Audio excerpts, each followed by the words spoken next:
MH24.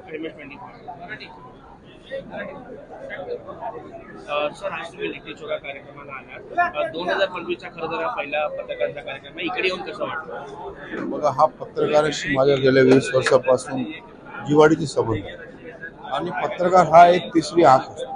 म्हणजे सच्चाई समोर लोकांसमोर पत्रकार आणत असतो. पत्रकार 24 तास रस्त्यावर जाऊन काम करणार होते. त्यांना शुभेच्छा देण्यासाठी मी इथे आलो आहे आणि मी एक स्वतःला भाग्यवान समजतो. त्याचा कार्यक्रमाला आम्हाला बोलवलं, मला मान सन्मान दिलं.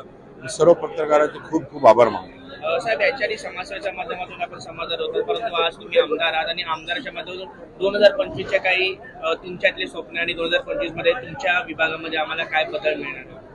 बघा, हा अंधेरी पूर्व विधानसभेतून मी आमदार आहे. गेले 25 वर्षापासून जे काम अंधेरी पूर्वला झालेलं नाही, म्हणजे ट्रॅफिकची समस्या हो, सरकारी हॉस्पिटल नाही, पाण्याची समस्या आहेत, रस्ते, फुटपाथ, असे भरपूर समस्या हा अंधेरी पूर्वमध्ये आहे. आणि आता महायुती सरकार आहे, माननीय देवेंद्रजी मुख्यमंत्री, एकनाथ शिंदेजी उपमुख्यमंत्री आहे, आपलीच सरकार आहे. जास्तीत जास्त निधी आणून अंधेरी पूर्वच्या जनतेला मी न्याय देण्याचं काम करतो. नक्कीच तुम्ही ज्या पद्धतीने तुम्ही तो विश्वास दाखवताय, आतापर्यंत गेल्या महिन्याभरात सुद्धा आम्ही कामाच्या धडाक्या बघितल्यात. येत्या काळात असे कोणते 2-3 कामाची चटकन होणार आहेत? बघा, एक तर सेव्हन हॉस्पिटलला महात्मा फुले योजना आम्ही चालू केलेली आहे.